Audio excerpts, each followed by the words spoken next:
When I last talked about Zen, I was discussing it as a dialogue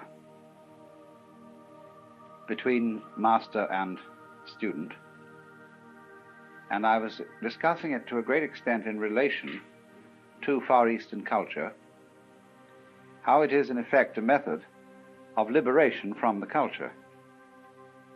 All of us need to be liberated from our culture to a certain extent, because education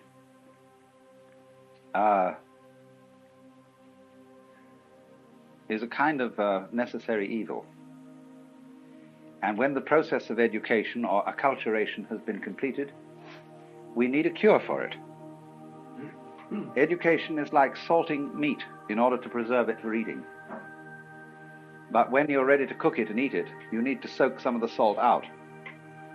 So in the process of being brought up by one's parents and one's teachers, you are in one way spoiled, although in another way made tolerable to live with. And so in our culture, it's increasingly fashionable to have psychoanalysis when you've finished with education, so as to work out and resolve all the damage and traumatic shocks that were done to you in the process. And it's becoming something that in sophisticated circles one goes through, not because you're a mentally sick person, but because it's considered beneficial to general mental health. And this is our fumbling attempt, you see, to find a cure for our own culture. We need a cure, of course, because the thing that we lose in the course of being brought up is spontaneity. That's what's so delightful about a child, as well as so objectionable. That children are just plain spontaneous, and when they do it in a way that pleases us, we think they're delightful. And when they do it in a way that doesn't please us, we think they're horrid. And so we pretty much kill the spontaneity in them in order to get certainly that they won't be horrid and that they will be nice, but in a rather phony way. And this is such a disaster, isn't it? Because when we watch a child, say, dancing, and it's never learned it, never had a single dancing lesson, and is really just dancing for fun, we say that's delightful. Then eventually the child notices that this is a way of getting attention and becomes self-conscious about dancing, and then we send it to dancing school, and it becomes stiff and wretched. And only after many, many years of practice does the child, as a dancer, now a young man or woman, recapture the spontaneity of childhood. You've got to go all that long way around to get back to the thing that it once had. And it's terribly difficult. So in the same way, with we might say the general attitude to life, that a child is taught to live as a child is taught to dance. It has to observe the rules. And in so doing, this thing arises that bugs us human beings beyond belief. That is self-consciousness. Self-consciousness is, in one sense, our pride as human beings. It's the great thing we have. We can not only be happy, but we can know we're happy. We can not only think, but we can think about thinking. And therein lies the whole possibility of reasoning. To think about thinking, to know about knowing, to be aware of what one does. Herein is the whole birth of a rational control of behavior, which you might say is the glory of civilization and the glory of man. At the same time, it's a perfect pest, because how do you know when to stop thinking about thinking? For instance, you think over a problem, you've got to make a decision. How long should you think about it? How much evidence should you collect before you take a step? You never know. Actually, what most of us do is we think about a given decision until it's a nuisance, and then or the time is too late to think about it anymore, then we do something. We never are sure that we decided the right thing. And one of the troubles about thinking about decisions is there are ever so many unpredictable variables that come into everything. And you may work out the most perfect business contract and everything is fine, but you didn't bargain for the banana skin that you were going to slip on, on your way to your partner's office or whatever it was. Such things couldn't be predicted in any amount of decision making. And the more we try to elaborate perfectly foolproof methods of arranging our lives, the more we find ourselves encumbered with impossible details. That's the fallacy of too much law. When we provide for everything in the law, suddenly find you can't move without filling out 300 forms, and without consulting all sorts of bureaucrats, without hiring a staff of lawyers and accountants and all kinds of things to be sure you don't make the wrong move. After a while, the game ceases to be worth the candle. I mean, life becomes so safe that it's not worth living at all. So this is one of the problems of being self-conscious. And all education, you see, is an instruction in self-consciousness. What do you learn in education? You learn fundamentally words. In other words, symbols about reality. And through words, we're able to talk about living. And so think about living. And so have knowledge about it. You see, no knowledge is academically respectable knowledge unless it's knowledge in terms of words or in terms of numbers. That is to say, in terms of a symbolic language about life. But you see, once you're in that position, once you know that you know, and you know you're alive, and you know you're going to die because you can predict, you feel you've lost your innocence. Something's gone wrong. This, in the Christian tradition, was the knowledge of good and evil. What it says in Hebrew is not exactly moral good and evil that was known as a result of eating the fruit of the tree, but what was advantageous and disadvantageous. It gave you the gift of being like God. That is to say, the gift of being able to control the course of events. And anybody who controls the course of events, you see, probably puts himself in the situation of the sorcerer's apprentice. The Lord looking down there and says, okay, you wanted to be God, man, you go ahead and try. You get in more and more of a mess. You know, you succeed amazingly. Just like the sorcerer's apprentice actually made that broom go and fetch water for him. But he couldn't stop it. And as we say today, you can't stop progress.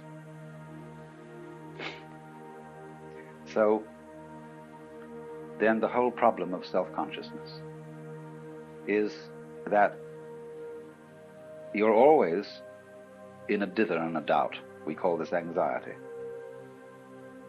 And a nostalgia develops among us for the age of innocence. Would it be nice not to have to make any decisions, to act entirely on whim? And if you got into trouble, well, that would be all right, because you wouldn't have been worrying about it. See, when a moth mistakes a candle for its sex call, which is what happens, that's why moths fly into candles, the moth makes a mistake, and powie, it goes out. That's that. Moth doesn't worry on the way to the candle whether it's going to get burned. And of course, the moths are sufficiently prolific so that one moth more or less lost in a candle doesn't matter. Hundreds of moths lost in candles don't matter. They just go on. And so you might imagine a human civilization where people make mistakes, and yes, they go off with a glorious bang instead of a whimper. And that's that. They wouldn't worry. They'd live magnificently. But we can't possibly go back and do that. You can't on purpose give up self-consciousness. You can't give up worrying. You can't give up thinking about yourself. And above all, you're terrified to live spontaneously, because you might do something wrong. However, the center of Zen training is to live spontaneously. And this is why it's so fascinating to many Western people, especially Western intellectuals, who are overburdened with self-consciousness. Because what fascinated people about Zen when they first heard of it through Dr. Suzuki's writings was Zen stories. I lent a book of Zen stories once to a friend of mine, years and years ago, and he was in hospital. And when he gave it back to me, he said, gee, he said, I didn't understand a word of it, but it cheered me up enormously.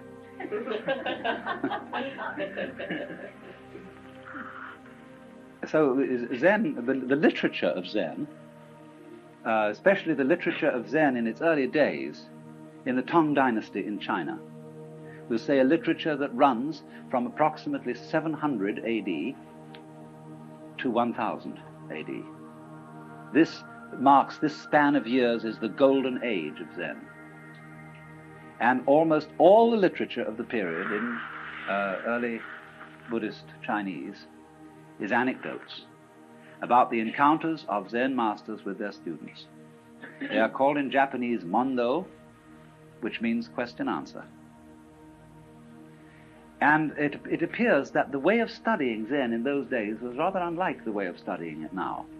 Now Zen is settled and is studied in communities, such as we've been looking at, and will be staying in tomorrow night.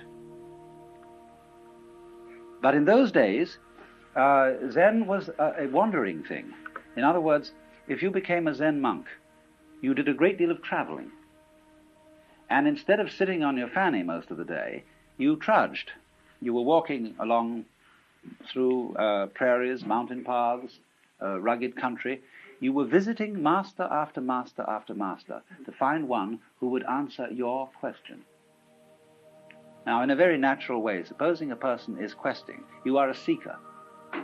You're not a phony seeker, but a real seeker. That is to say, you have within you a burning desire to find out what it's all about.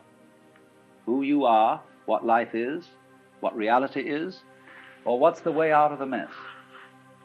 You want to become, instead of a mixed-up human being, you want to become something as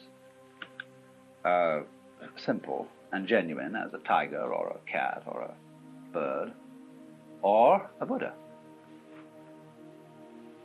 So, those monks used to wander and wander and wander in search of a man who would answer the question. So one of the first stories is that when Bodhidharma, or Dharma, who you see all over Japan as the man with big eyes, a bushy beard, usually dressed in red with no legs, he came to where Bodhidharma was meditating and said, "Master, I have no peace of mind. Please pacify my mind." Because he didn't even get in for a long time to ask the question, because Bodhidharma refused to see anybody. Finally, when he cut off his left arm as a token of his sincerity and presented it to the master, Bodhidharma said, "All right, what do you want?" Well, he said, "I have no peace of mind."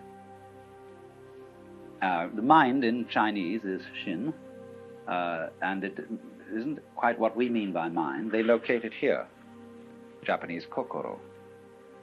We locate our mind here. But this mind here, the heart mind, is the psychic center. When you say, "I have no peace of mind," it doesn't mean you just got a headache. You may have a heartache too. It's a more inclusive word. You might call it the center of psychic activity. So Bodhidharma said to this man, whose name was Eka, "Bring out your mind here before me. I'll pacify it." And Eka said, "When I look for my mind, I can't find it." Bodhidharma said, "There, it's pacified." Now somehow this answered Eka's question. And all Zen is stories like that. Now one thing I must tell you about these stories, they are of the same nature as jokes.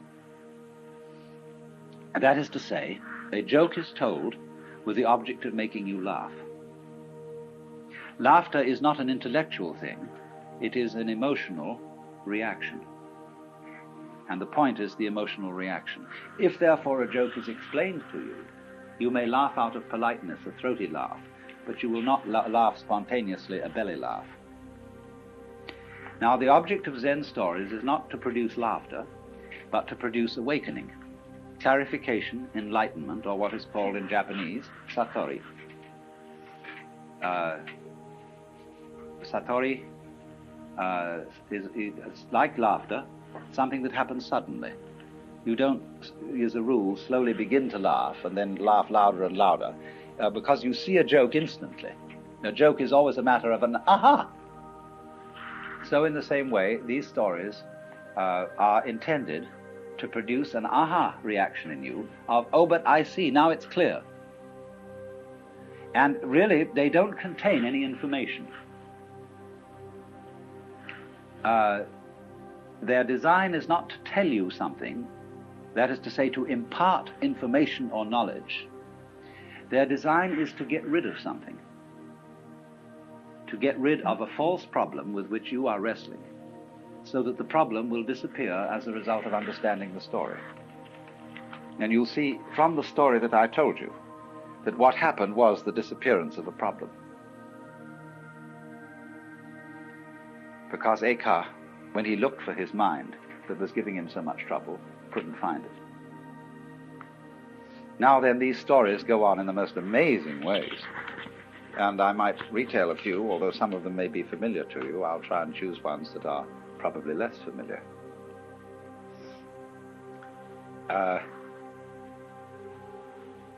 There was a master walking in the forest with a group of his disciples, and suddenly he picked up a tree branch and said to one of the monks, "What is it?" And the monk hesitated, didn't answer immediately, so the teacher hit him with it. So he turned to another monk and said, "What is it?" And the monk said, "Give it to me so that I can see." And the master tossed him the branch. He caught it and he hit the master with it. And so the master said, "Well, you got out of that dilemma."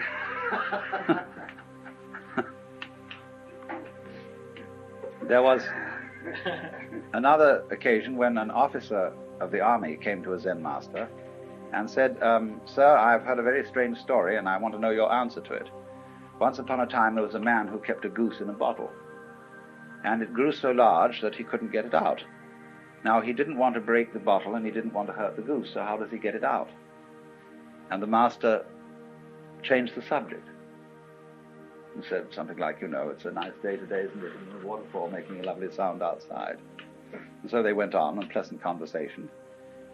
And then the officer got up to leave, and as he walked away to the door, the master said, "Oh, officer!"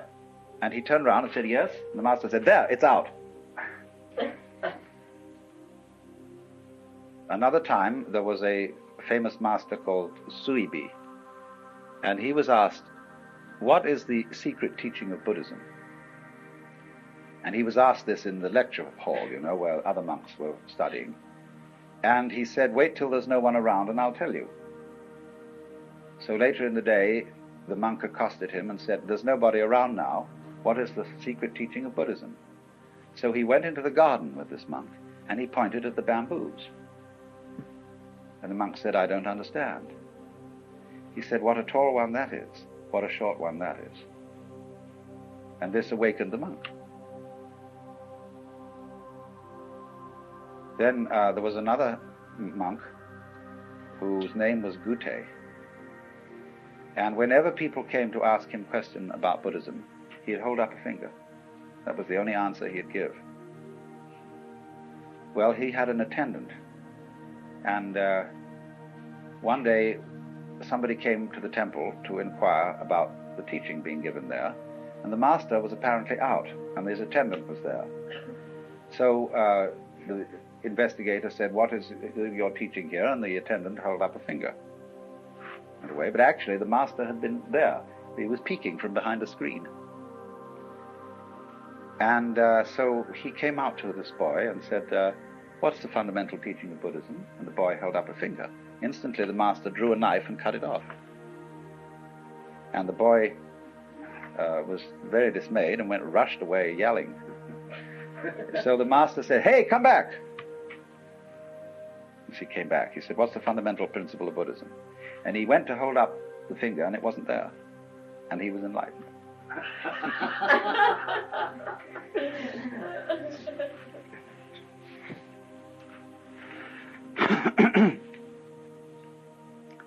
There is a Chinese god whose name is Pingting, and this is the god of fire. And there was a monk who was traveling, and he came to a new master. He had been to someone else, and he said, "Well, who did you study with before you came to me?" Or he said, "I studied with so-and-so." He said, "What did he teach you?" Well, he said, "When I asked about the fundamental meaning of Buddhism, he answered me, 'Pingting comes for fire.'" Well, the master said, that was an excellent answer, but I bet you didn't understand it. Oh yes, he said, I understood it, because Ping Ting is the god of fire. And when, if Ping Ting should ask for fire, that would be like me asking about Buddhism, because I'm really a Buddha already. The master shook his head. I said, I knew it. He said, you missed the point completely. Well, he said, well, how would you deal with it? The master said, you ask me. So the monk said, what is the fundamental principle of Buddhism? And the master said, Ping Ting comes for fire. And the monk got the point. Well, you know, you can go on with these stories indefinitely. And, but you'll notice certain dynamics in them. They require, as a rule, a solution to a dilemma. Or they do something that creates what we would call a state of blockage. When you're posed with something completely unusual, and you don't know how to react to it in a normal, automatic way. You see, if somebody says to you in the street, good morning, you say good morning, and you're not being spontaneous, you're being merely automatic. But when somebody comes up to you and says, are you saved? Or do you accept Jesus Christ as your personal savior? It's a very unusual question, and it stalls most people. They say, well, what do you mean? Or something funny like that, you know, or they feel embarrassed by religious questions. And, or somebody might say to you, why have you got such long toenails? When you're wearing a shoe and nobody can see it, you see. Anything that absolutely disrupts the normal flow of interchange. Well, then you're nonplussed. And the object of Zen is never to be nonplussed. That's, you see, to be nonplussed is the real meaning of the Buddhist doctrine of what's called bonno in Japanese, which means entanglements or defilements, or attachments, we might call them. Worldly attachments. It is not a worldly attachment in Buddhist philosophy to enjoy dinner. That is natural, you see. It is not a worldly attachment to need to sleep. That is perfectly natural. But it is worldly attachment to be sticky. That's to say, to be like a wheel that sticks on the axle and squeaks. So we are sticky when we are in a certain way self-conscious. We are, as we would say, all balled up or all clutched up. And we've lost our original spontaneity. And we are not, as it were, flowing with the stream of the Tao, the course of nature, or whatever you want to call it. So then all these questions put you in a dilemma. And the point is to see if you can get out of the dilemma without a moment's hesitation. That doesn't mean doing it quickly, necessarily, because if you're in a hurry to give a quick answer, that itself is a form of blockage. You should all read in this connection a translation in Suzuki's book, Zen and Japanese Culture, of a letter written by Takuan, who invented pickled radishes. I told you about, you know. Those yellow daikons are called Takuan after this man. And he wrote a letter on the art of swordsmanship, where he explains the necessity of spontaneity in fencing is that if you have to stop to think about how you're going to respond to a certain kind of attack, it's too late. You'll be dead. You must respond in the same way as when you clap your hands, the sound comes out without a moment's hesitation. Or when you strike steel on flint, there is no waiting before the spark comes out. But he adds, if you try to be quick, this will itself be a block. So when, you may know this, that when people are trained in the use of the sword, they get what Anne Clark bought the other day, which is a bamboo sword to start with. And you can give a person a healthy clubber with a bamboo sword without actually ruining him. So the teacher may well have you work around the house doing various chores as a sort of janitor when you begin in sword school, and will take every possible occasion to surprise you and hitting you with a bamboo sword. And you're expected to defend yourself with anything available, with the cushion, with the broom, with a saucepan, anything you happen to be handling. Defend yourself immediately. Well, after a while, if you're going around your everyday work expecting to be jumped on any minute, it becomes rather nerve-wracking. Especially if you're thinking all the time about where's it going to come from next. And you discover that the more you make plans and try to calculate on where it's going to hit you next, you will always be outwitted. Because the teacher is infinitely clever and will always come from an unexpected direction. So at last there arrives a point where you just give up. You stop planning. And you just go around relaxed, and if it hits, it hits. And then you're ready to start fencing.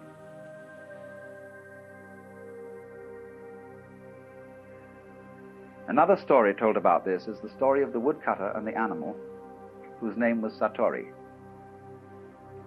There was once a woodcutter working in a clearing in a forest when he saw a strange animal peeking at him from behind a bush. And thinking to have this animal for dinner, he rushed at it with his axe. And the animal laughed from the opposite side of the clearing. Because this animal had the power to read thoughts. And therefore, wherever the woodsman intended to go, the animal read his thought first. And so the animal began to talk and mocked him and said, "You think I'm going to be this place next?" Because the woodsman naturally thought, when I see him next, instead of going to where he is, I'll go to the opposite side of the clearing. And so this went on until the woodsman got absolutely furious, and he returned to chopping the wood.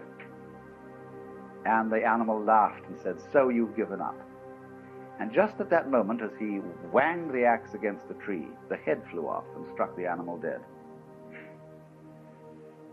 That's the way you have to attain Zen.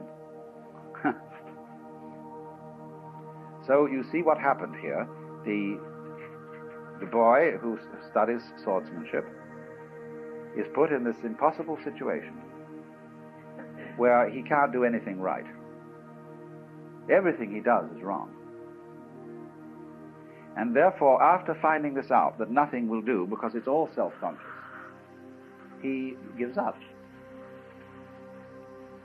Then he can be spontaneous. But you see, what is provided is the training, why the training of Zen people is discipline, is that we're going, first of all, to be spontaneous within limits. See, out in society, you can't do that.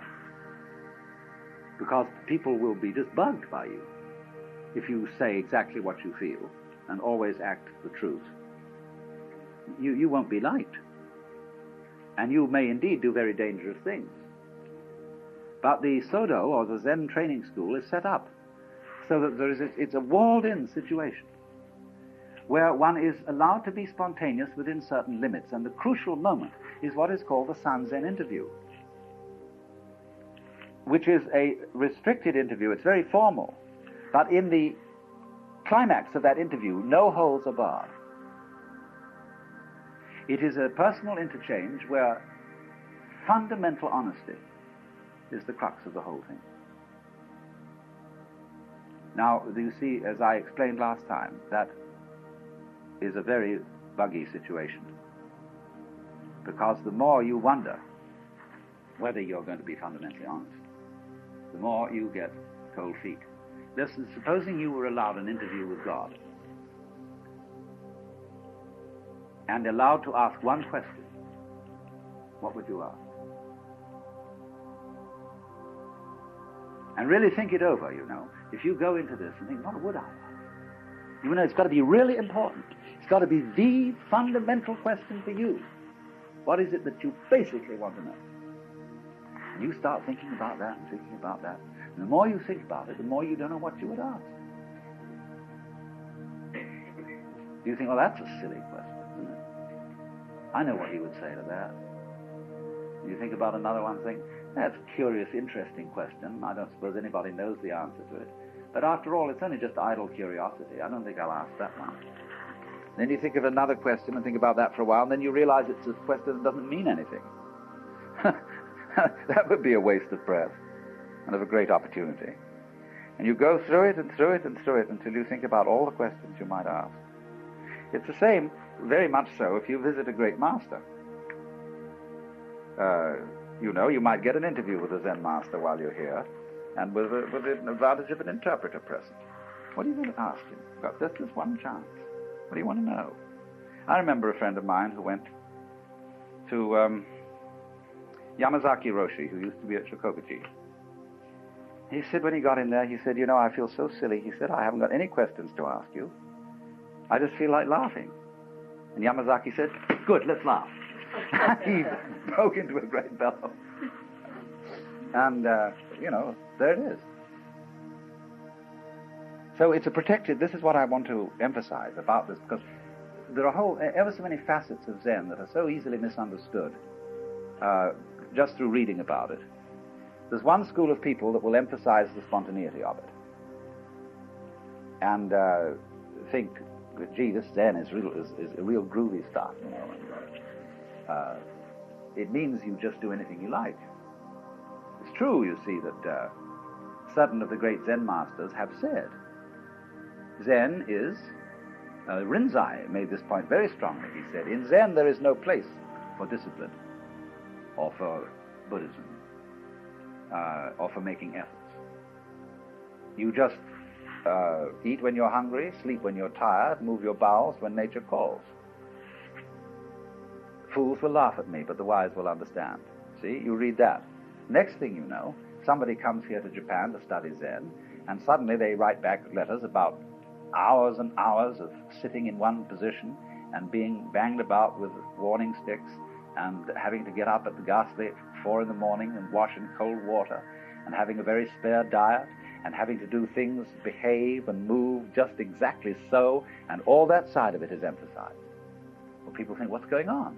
Is it this or is it that? Is it one thing or is it the other? The answer is it's both. It does have discipline, especially in view of the fact, and do bear this in mind, most Zen monks today are not really in the monastery of their own volition and have not been for hundreds of years. They've been there because it was a family tradition. If you see you have a son, you're a priest, and you have a son. Well, in all traditional cultures, in India, in China, and so on, there's a tendency for the son to carry on his father's business. So if you're the son of a priest, it's sort of expected that you'll be one too. So off to the monastery with you. It was the same in England in the 18th century, where the oldest son of the family went into the army, the second son into the law, I forget which order it was, or the third son anyway went into the ministry.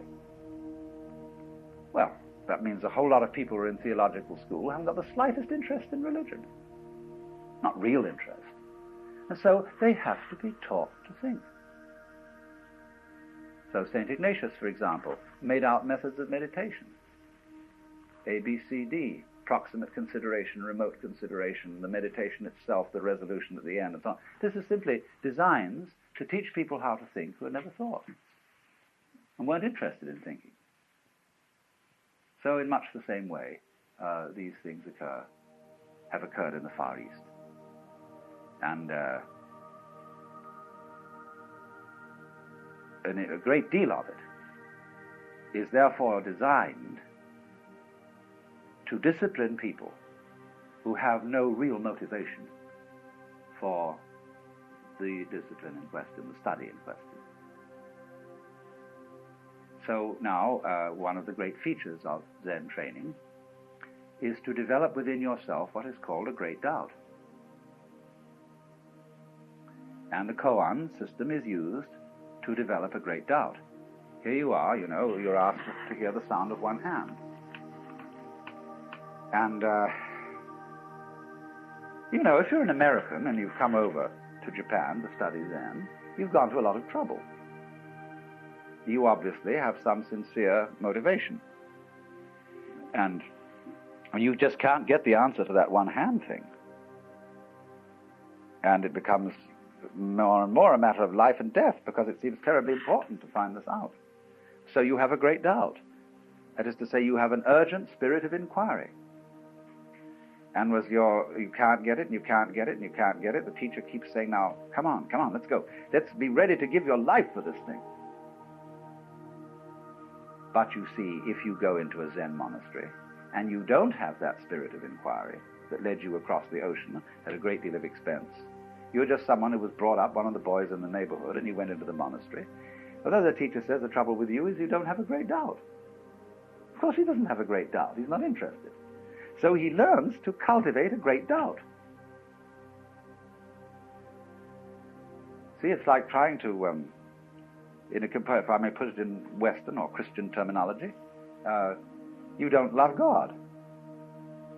You've never seen him. You don't know anything about God. Why the devil would you love God? Somebody comes along and says, you've got to love God, you know. It's terribly important. It's the first commandment. Oh, gee, I've got to love God. So what do? We sit down and say, dear God, I love you, dear God, I love you, dear God, I love you, dear God, I love you. Come on, I've got to get this feeling going, get that going. And then the preacher can tell all sorts of stories, you see, and move you. He can terrify you with the fear of hell if you don't love God. Or he can say how beautiful Jesus was. That was the revelation of God. Now you ought to love that. You know, you ought to love your mother. Probably hate her guts. So you see, you get this stage. Work on that great doubt. Well, you see, the trouble is you can't get a great doubt to order. You can't tell anybody anything to order. If you could, let them. Do you know what would happen? Supposing you were at a music school. What are they trying to do in music school? They're trying to find methods for teaching creative musicianship. Whether you're a player or whether you're a composer or whatever. They want to find out how they can make every student a genius. Actually, all schools are run for the advantage of the staff. And you know, it's a job. You've got to put people through there. It's a way of keeping them off the labor market. But if you're a very sincere teacher, you want to find out how to impart that subtle thing to the students. So there are books galore on methods, special methods for getting that creative ability across. Professor so-and-so's method, Dr. so-and-so's method, etc., playing the piano and so on. Make it easy, but make him a genius. Now, if such a method existed,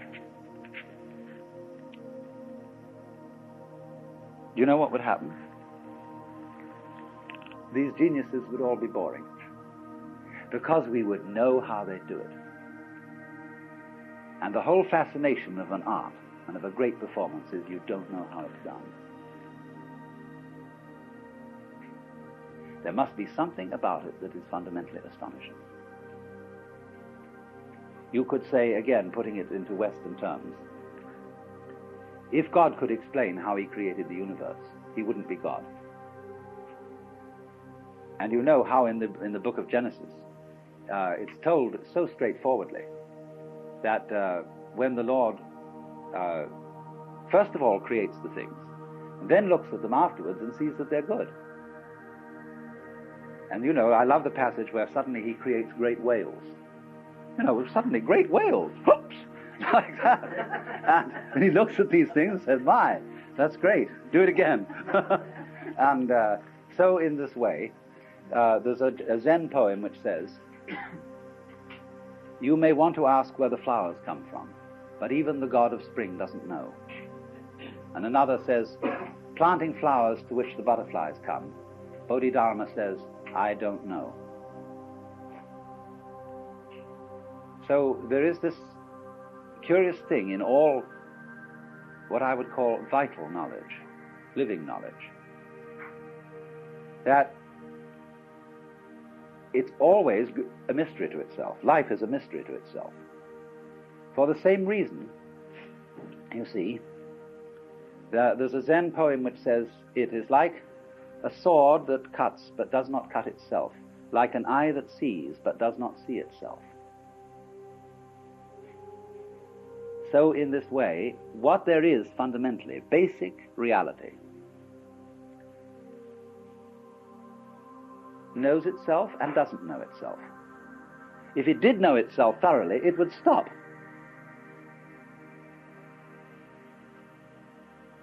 like playing games. If you know the outcome of a game for sure, there's no point playing it. So, when master chess players sit down and it becomes apparent, although there are still many pieces on the board, that one of them is going to mate in 3 moves, they abandon the game because they know the outcome. If you knew the future perfectly, if you knew everything you're going to do right up to the day of your death, you'd say, let's check out on this game. Let's commit suicide and start another life. Because there's no point living through what is known completely. Of course, you can't very well live through what is unknown completely. There must be some light. But total light annihilates itself. So then, you see, there is no prescription and no infallible technique for teaching anybody music, although there are music schools. And there is likewise no infallible technique for teaching anybody Zen, although indeed there are Zen schools. And sometimes the teacher, who has many years' experience, begins to get disillusioned. What's the point of all these schools? What's the point of teaching music? You can't teach music. You could only pass it on from one person to another by osmosis. Sure, there's a technique. You can learn how to read. You can learn how to put your fingers on the banjo or something. But the real thing, what to do with that technique, what to say with it, you can't teach that. So one assumes then that a person who is sufficiently motivated, who is fond of music, will learn the technique because he wants to get so where he can handle the instruments. And you suppose likewise that a person who is really interested in self-knowledge, after all, Zen is only a certain way of self-knowledge, will master certain techniques because he's interested. But you see, all schools and all systems begin to make techniques an end in themselves because technique is the only thing you can teach. You can't teach the thing. Now, you see, we get scared when we think of that. We say, do you mean to say I might be that person who gets hung up in this, and all I'm going to get out of this school is technique? Somehow I might be that dumb bunny who just doesn't get the thing? That's an awful thought, isn't it? Because that's drilled into us from childhood. For example, it comes out in toilet training. I remember all the medical and nursing authorities, when I was a small boy, had tremendous constipation phobia. And they believed that you could suffer from poisoning, from retaining things too long. And so they were always agitating, questioning every day as to whether you had been. So you built up, conversely, a terror that you might not be able to. And this, in its turn, built up tensions that were actually constipating. And so everybody was constantly being filled with cascara sagrada, California syrup of figs, castor oil, bombshells of every description, which upset the natural functioning. So, in the same way, you might think, I'm going to practice meditations or something and study Zen, but will I be the poor fool who never gets the point? You could put it in Christian terms and say, well, I will be as good as I can be, but perhaps I will be the one who God will never give any real grace to, because I haven't been picked out. And will I get this grace? There's no way, you see, that you can wangle grace. You can't compel the Lord to give it. The same way you can't compel Satori to happen. So you think, maybe it won't happen to me. So that's possible, you see. So what do you do about that? Well, the teachers have all sorts of things to say about what to do about it. They say, well, now look, just forget about it. It doesn't matter if you don't get it. Not getting it is getting it, you see. They use this paradox all the time. Not to have it, really to accept that you don't have it. That's getting it. That's the real point, see? But that's a gimmick. See, I'm going to try as hard as I can not to try to get it, see? But you're really playing a game, see? You know that this is I've at last got the infallible method. There must be an infallible method, because if there isn't a method, we are lost, we are up the creek. Why? that we're out of control. But you see, when you find out there isn't a method, there isn't a positive method, and there isn't a negative method, what are you going to do? You can't do something, and you can't do nothing.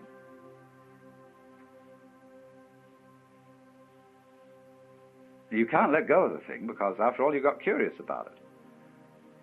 And this is what's called having swallowed a ball of hot iron. You can't gulp it down and you can't spit it out.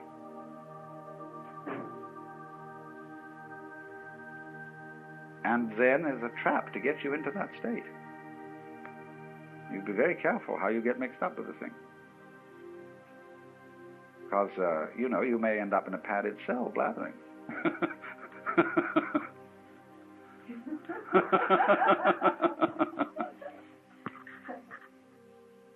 That is the quandary it is, and that's why ever so many opposite things can be said about Zen. That's why on the one hand it can be said rightly that it's a strong discipline, why on the other hand it can be said rightly that it's not a discipline at all. And it isn't that it's just a mixture of things. Zen isn't sort of partly discipline and partly spontaneity. Whatever is said about it can be said of all of it. And therefore it seems to be paradoxical. And one always can get into difficulty by neglecting some side of it and saying, well, that doesn't matter. Sometimes it's true that it doesn't matter. Sometimes it's not true. It may be just the thing that you need, the side you say that doesn't matter. So there's no way, what I'm trying to say is, there's no way of putting your finger on this thing. There's no way of nailing it down, and that's the whole point. Because you see, fundamentally, Zen makes you do what you were doing all the time, only it makes you do it consistently. Let's supposing you're sitting in your padded cell, and you suddenly found out this little game. See, you've got your one hand clasped by the other and your thumb sticking out here at the top. And you look at that thumb and say, ooh, look at that, whoops, and then try to catch it. No, here we go. No, come on, let's get it, come on, let's get it, come on, let's get it, get that thing, get that, see? Whew, that's what we're doing.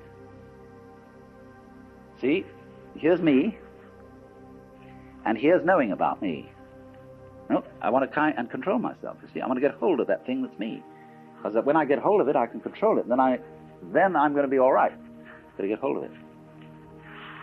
And so, we're doing that. And as a result, we have astounding illusions. Now, we have the illusion, because it's drilled into us through acculturation, that each one of us is a separate ego, separate center of awareness, little living pulp of some kind, that lives in a strange world. Scares the hell out of us. What makes you think this, you see? How did you ever come to imagine that you are somehow disconnected, out there, surrounded by this world in which you're a stranger? See, it's really obvious that that isn't so. Only it's not obvious to most people. It's really obvious that you, the real you, deep in, is this thing that is reality.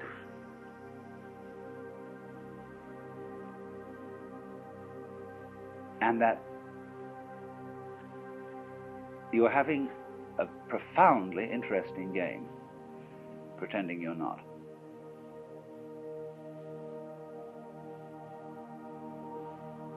And you're going through all kinds of amazing mazes to play this game. And mostly running in terror from your own shadow, jumping at the sound of your own heart beating. having goose pimples rise on your back at the sound of your own footsteps. Wow. And you are always exploring into this world and finding it gets stranger and stranger as you look out into the infinitudes of space where you thought everything was pretty rational. You know, there were these other galaxies that were millions of light years away, and you thought, well, there's just a lot of galaxies out there. Suddenly something called a quasar turns up. Nobody understands what a quasar is. They defy all the things that we thought we knew. So it gets stranger and stranger. And the more you probe inwardly, you know, you could lift the skin off your own stomach and take a look inside. What a weird world that is. And you say, ooh, cover that up, isn't it? I feel when I see spiders or ants or something. You get the shivers and the creeps from it. But you see, what you're getting the creeps at is yourself in an unfamiliar aspect, the unknown side. Because at last comes recognition. When the most far out thing, the thing that seems the most totally other, and you say, why, that's me. And what a relief. But at the same time, what fun to begin all over again.